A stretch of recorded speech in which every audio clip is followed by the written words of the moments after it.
University of Birmingham. Professor, thank you for your time. Does Donald Trump like NATO or not? Does he understand its strategic importance or not? Donald Trump, first and foremost, likes Donald Trump.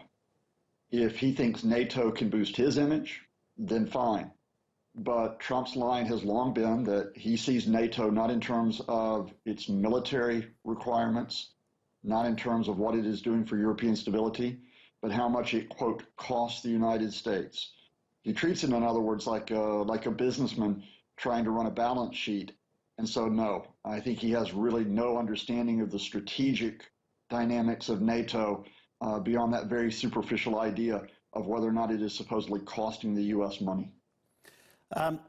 There are two parts to this next question, which is also two parts to the same equation. In other words, NATO's desire to expand further eastwards and bring in more countries as members, but also the consternation that causes the Russian President, Vladimir Putin. Where does Donald Trump fit into that equation? Donald Trump fits into this in the sense that he personally quite likes Vladimir Putin, has long expressed his admiration for Putin, and indeed has actually criticized American policy for being too harsh on Russia. When you talk about the specifics of the issues you're bringing into play here, we're talking about an attempt to get stability on that front.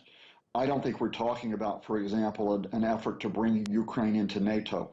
I don't think we're talking, and haven't talked for years, about bringing a country like Georgia into NATO.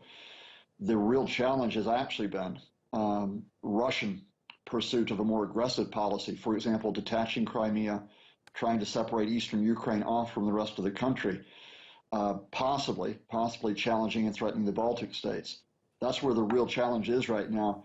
And again, I must hasten to add that while American diplomats may understand that, while the American military may understand that, I don't think Donald Trump has any comprehension of those issues. You know what, Professor, I think it's very interesting that the two questions I've asked you so far, you've started your answers with a look at the personal attributes of Donald Trump. And so let's just continue on that specific theme. Sure. How much do you think it is a problem for European leaders dealing with Donald Trump, because he's said to be a man who can contradict himself in the very same sentence? How can they read the President of the United States and therefore make policies based on who he is? Oh, I think they can read Donald Trump. They know that he's quite erratic, he's quite unpredictable. They know that the main way to reach Donald Trump is by flattering him. But the implication of that is that European leaders and institutions are not basing their policies on dealing with Trump. They're having to go around Trump to try to talk to the Pentagon, to talk to the State Department, to talk to American economic institutions. In other words, you have to maintain the U.S.-European relationship not with Donald Trump, but despite Donald Trump.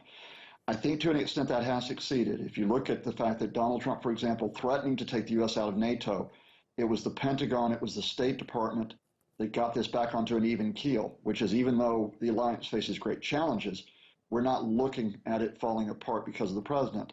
And then speaking specifically like an important country like Turkey, American leaders realize that with both the dynamics of President Erdogan and of Donald Trump, it is very important to try to reach some type of negotiated arrangement to maintain American facilities in Turkey, to maintain Turkey as a member of NATO, and not let personalities get in the way of that effort. Professor Scott Lucas, we appreciate your time. Thank you. The former U.S. soldier Chelsea Manning, who was convicted of leaking classified documents, is to run for a U.S. Senate seat in Maryland. Manning has filed papers with federal authorities confirming she's seeking the Democratic Party's nomination. The transgender former soldier served 7 years in military prison for passing secrets to the WikiLeaks website. Manning was granted clemency by then-President Barack Obama and released in May. The Ivorian footballer Salomon Kalou played for some of the world's biggest clubs, but his most important accomplishment may well be his foundation. Back home, it helps orphans and patients suffering from kidney failure. Christine Piravelakis reports.